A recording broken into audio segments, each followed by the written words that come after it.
policial também? Você conheceu a obra do BOPE, evangélica do BOPE? Você foi lá visitar? Qual o papel que a igreja deve ter em meio a conflitos? Essa é uma pergunta intrigante, às vezes até difícil de responder. Você sabe que no Rio de Janeiro, há pouco, uma série de conflitos, intervenções, enfim, coisas que encheram o noticiário dos principais veículos de comunicação no nosso país. Mas a pergunta é: aonde está a igreja? Por que às vezes nós só enxergamos os pastores por meio de ridicularização, de críticas? Será que eles prestam um serviço relevante em meio a cenários difíceis, como foi no Rio de Janeiro? Eu afirmo para você que sim. E se você é um crítico, alguém que só enxerga defeitos, você está redondamente enganado. Ninguém pode generalizar a figura de todos pelo erro de alguns, quando na verdade a grande maioria, a maioria esmagadora, presta um serviço social, assistencial e espiritual de excelência. Rodrigo Pimentel, o Capitão Nascimento do filme Tropa de Elite, ele concedeu uma entrevista ao Vilela, que é o podcast Inteligência Ilimitada. E ali ele descreve situações onde a igreja, pastores, têm um papel fundamental na ressocialização, na oração e até na intervenção de conflitos que poderiam ter finais trágicos. Então, antes de você criticar, de lançar pedras, procura analisar, ver o contexto, porque a igreja está exatamente aonde você não pode ir, aonde você não chega, e às vezes nem tem coragem de arriscar a sua própria reputação para ir. Eu deixo parte dessa entrevista aqui no meu canal, enfatizando o grandíssimo valor pastoral da igreja no Rio de Janeiro e um testemunho muito forte, dito por alguém que viu e que, ao meu ver, nem faz parte da comunidade evangélica, mas que testemunha do trabalho eficaz que esses pastores e a igreja ela presta ali na sociedade carioca. Assista o vídeo, não esqueça de deixar o teu like, comentar o que você acha dessa postura e compartilhar esse vídeo com mais pessoas que precisam ouvir e parar dessa visão crítica quanto à igreja e os pastores em períodos de conflitos, tá bom? Até a próxima, Deus abençoe, fique com o vídeo, assista aí, você vai ser muito edificado. Como policial também? Você conheceu a obra do BOPE, evangélica do BOPE? Você foi lá visitar? Sim. O BOPE... Tem pesquisa sobre isso. Pesquisa, assim, os policiais, um policial nosso, Monteiro, que ele foi ferido em combate e perdeu um colega em combate, ele aceitou Jesus no dia seguinte. O policial passa por esse desespero para aceitar Jesus, viu? Assim, esse policial começou lá com os colegas uma grande obra e do lado do BOPE, uma igreja linda.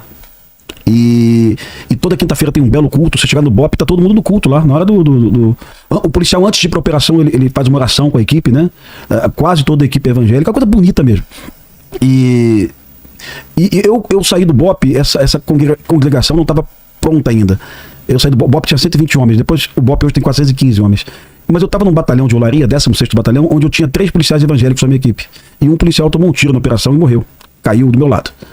E quem tirou o policial da linha de tiro foi um pastor evangélico. O pastor levantou uma Bíblia no meio da rua, foi atravessando a rua. O pastor funciona como mediador. Sim. Era pentecostal, com certeza. Eu vi essa igreja depois, eu voltei lá anos depois.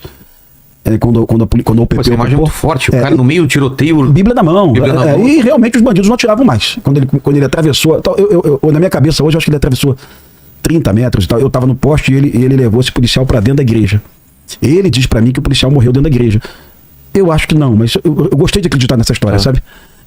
Mas e esse policial... acho que eu te contei essa última vez. Esse policial de manhã falou pra mim... falou. Capitão... voltei pra minha esposa e voltei pra Jesus de manhã, né? Isso 9 da manhã, quando foi 6 da tarde o policial morreu. E morreu dentro de uma igreja evangélica. Mas nessa época, eu já percebi em vários batalhões da PM, mesmo nessas áreas de guerra, 9º batalhão, 16º, 3º batalhão, batalhão de choque, BOP, essa expansão do policial evangélico, né? Assim, talvez em função da proximidade da morte, eu não sei bem o que é. Então aquela ideia do policial... católico no São Jorge, isso está cada vez menor. Sim. Cada vez menor, né? Sim. Cada vez menor. O que acontece no crime acontece na polícia. E você vai ver esses grandes testemunhos de conversão nos anos 2000, na década de 90, muito marcados, né? A gente falava sobre isso também. Esses testemunhos de conversão, eles dominavam os púlpitos evangélicos. Então... bandidos e policiais. Dos ex-bandidos e dos policiais também que se convertiam, mas principalmente dos ex-bandidos. Então, ex-viciado, ex-traficante, ex-bandido, criminoso, eles se nomeavam de alguma forma, mas era a conversão do traficante. Né? Então ele era o ex-bandido, ele era o ex-traficante. Ele contava esse testemunho nos púlpitos das igrejas e virava pregador itinerante, né, de pregando em diversos lugares do país, e muitas vezes abria a camisa no púlpito para mostrar as marcas de bala que já tinha levado, para dizer que chegou no hospital todo cheio de tiro, todo marcado de corte, de faca, e aí ali alguém chegou para ele e disse: você não vai morrer porque Deus tem um plano na sua vida. Ele saía dali e não voltava mais para o mundo do crime. Deus salvava ele ali mesmo no leito de morte, e ele se convertia e virava um pregador do evangelho. Cadê? Cadê? Onde estão esses testemunhos de conversão que eu cresci ouvindo na igreja?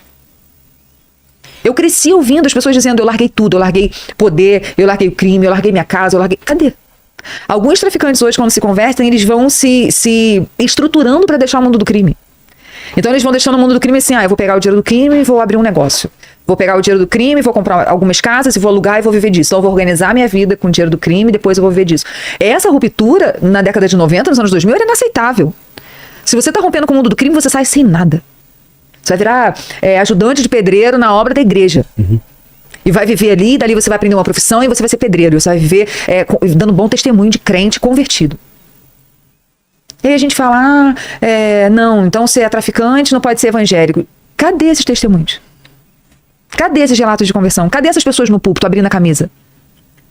Cadê os tiros? Cadê as marcas de bala? Cadê essas pessoas que estavam no leito de morte, no Getúlio Vargas da vida, e diz: não, eu estava ali, uma enfermeira chegou, olhou para mim e falou assim: Jesus, Cristo salva, cura, liberta, batiza com o Espírito Santo, leva para o céu. Quer aceitar Jesus? Quero. Então Jesus não vai deixar você morrer, porque ele tem um plano na tua vida. A gente já conversou. Foi assim que eu cresci. E continua no crime. Eu contei pra Viviane também por telefone. Esse capitão nosso do BOP, que é pastor assembleiano, numa operação na Floresta Tijuca, nós achamos um bandido na mata, e esse bandido tocou tiro no equipe do BOP, e esse bandido tomou um tiro lateral, e ele perdeu o globo ocular, né? Mas não morreu. Mas o bandido ia morrer, questão de tempo, se a hemorragia continuasse. Mas esse policial, nosso pastor, chamou o helicóptero da Polícia Civil, pelo rádio, e pediu que o helicóptero jogasse um transporte pro bandido, né? Os policiais civis não acreditavam que era um resgate de um bandido baleado prestes a morrer. E o capitão perguntou pro bandido se ele aceitava Jesus, né? E alguém da aeronave depois perguntou: mas por que você chamou o helicóptero? Porque o bandido aceitou Jesus, pô. Isso deixou alguns policiais revoltados, né? Mas era verdade. E a gente falava pro capitão: mas capitão, ele aceitou Jesus de mentira, ele aceitou Jesus porque ele queria viver, né? Não, ele aceitou Jesus sim, né? Esse bandido depois ele fugiu da cadeia, cego mesmo, né? Ele foi resgatado cego. Mas assim, isso é a tal da religiosidade verdadeira que você falou pra mim, né? Realmente esse colega estava acreditando que aquele bandido tinha aceitado Jesus. Mas isso ele fugiu da cadeia e fugiu, mas foi abandonado depois porque ele estava imprestável para o mundo do crime. Sério mesmo. Ele perdeu o tiro lateral, uma região muito específica. Fez o vácuo e perdeu a visão, mas não ficou... Gente, eu aceitei Jesus, mas eu sempre falo, né? Aceitei Jesus umas 117 vezes, assim, muitas vezes. Eu aceitava Jesus, depois... Desaceitava? Eu não... Porque a conversão era muito marcada. Você tinha que romper com muita coisa. Eu sempre gostei da igreja pentecostal. Desde 5 anos de idade eu vou com a minha família, com a minha mãe, depois com as minhas avós, para a igreja pentecostal. Para ser pentecostal eu não podia usar brinco, eu adorava usar brinco. Não podia usar calça comprida, eu só tinha calça comprida. Não podia pintar unha, não podia botar uma maquiagem, não podia fazer sobrancelha. Você tinha que romper com alguns marcadores de culturais mesmo, de costumes, muitos. E você precisava quase se desertificar. Teu pai é pastor? Meu pai era presbiteriano, meu pai era presbítero na Assembleia de Deus. Militar também. E bombeiro militar. Bombeiro militar, presbítero na Assembleia de Deus. E minha mãe se converteu primeiro, depois ela começa a orar pela conversão do meu pai. Então eu começo a ir para culto de libertação com 5 anos de idade, lá em Mesquita, na Baixada Fluminense, para que Deus salvasse meu pai. Porque meu pai bebia muito, meu pai passava 4, 5 dias fora de casa, traindo a minha mãe, passando com... todo mundo do bairro sabia o que meu pai estava fazendo. Meu pai passava... aí tirava serviço no corpo de bombeiro, emendava 2, 3 dias fora de casa, aí tirava outro serviço, a gente não via quase meu pai. E minha mãe indo para culto de libertação. E depois, aí ele viu que minha mãe estava indo para culto demais, ele começou a proibir ela ir culto demais, falou que ela só podia um dia na semana. E aí ela falou, então eu só posso ir num dia da semana, eu vou no culto de libertação. E ela ia, levava a camisa dele, levava foto dele, levava imagem, como é que chama? Do corpo de bombeiro? Exatamente, do corpo de bombeiro, para ele não perder, né? Porque ele bebia muito, porque ele se envolvia num monte de coisa, então com medo dele sair, né, do corpo de bombeiros. Então ela orava pela conversão dele, até que meu pai se converte, depois de alguns anos ele se torna presbítero na Igreja Assembleia de Deus também. Mas esse movimento pentecostal, quando a gente conheceu, que aí a gente vai chamar de pentecostalismo clássico, ele vem com esses marcadores culturais muito fortes, com esses marcadores sociais muito fortes. A mudança de conversão, a ruptura de conversão, ela era muito marcada. Então, os crentes, eles tinham que se abnegar muito. Eles tinham que abrir mão de muita coisa. Eles tinham que deixar de fazer muitas coisas. Não era deixar de matar, não. Não era só deixar de matar, não era só deixar de beber, não era só deixar de roubar, só deixar de adulterar. Tinha que mudar as festas, tinha que mudar a maneira de falar, tinha que mudar...